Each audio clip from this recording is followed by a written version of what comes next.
Jason Bourne is the 5th movie in the Bourne saga, but I'm not really going to count the Bourne legacy when I compare this film to the other Bourne films.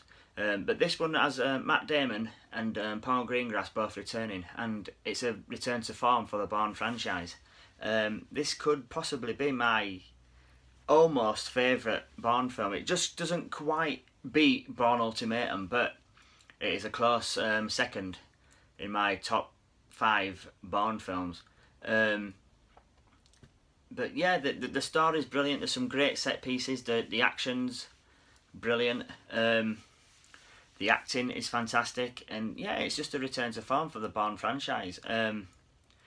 It starts off where Bourne's pretty much he's living a life where he's like constantly on the move, and he's hidden in the shadows, and he keeps having these fights with people. I assume for money. It doesn't really say, but I assume it is. And he just gets drawn back into the espionage world when a former colleague comes for his help, and it goes on from there. And yeah, there's some awesome set pieces in this film. There's a scene which involves a riot in Athens, and it's just fantastic. You're on the edge of your seat. He's getting searched he's getting searched by other CIA operatives, and it's just brilliant. It's involving a current affair that's happening now. They're constantly rioting in Athens, and they use that as a backdrop, and it really works. It's a fantastic set piece, and it really kicks the film off and makes you thinking, yes, that Bourne's back.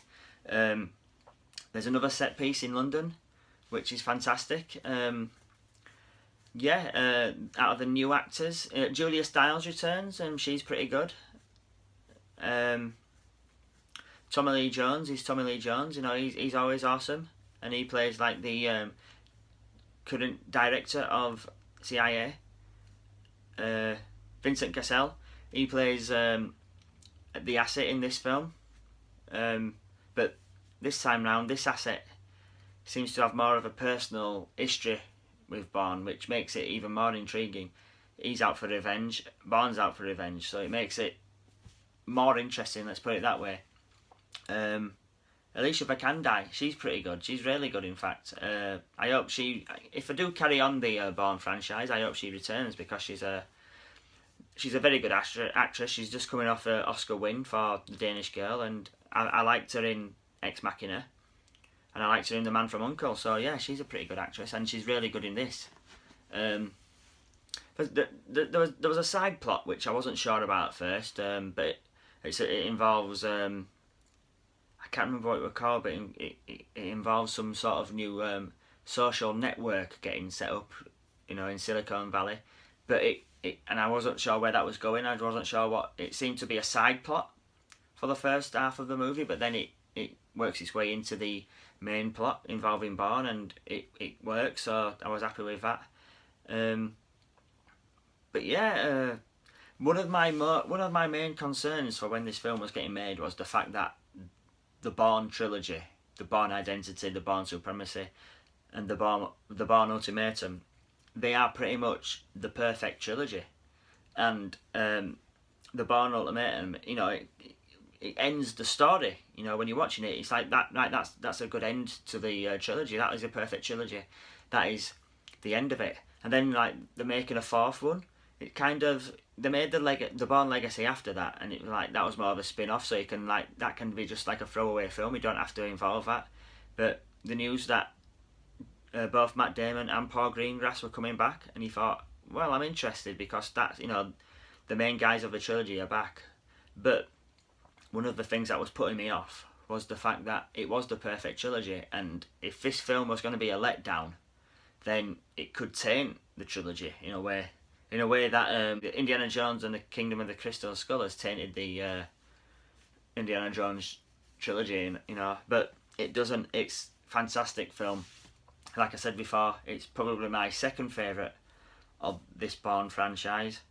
I'm not too fussed if I do any more. If I do make another one, good, I'll go watch it. Hopefully it'll be as good as the rest of the Bourne films starring Matt Damon. If they end it here and they just have 4 Matt Damon Bourne films, fine, that's brilliant. You know, it's a good quadrilogy now. It's a brilliant quadrilogy, in fact. So yeah, I'm happy with this film. Really, really good film. What more can I say? You know, the cinematography is beautiful. It goes to plenty of locations which look beautiful. Like I said, the action scenes in Athens are fantastic. The set piece in London is fantastic, and that's it. There's a brilliant car chase towards the end of the movie as well, which and the one thing that the Bourne films do really well is spectacular car chases, and you know the car chase in this film in going down the Las Vegas Strip doesn't disappoint. So yeah, all in all, very happy with this movie, and I will give this movie a rating of A plus.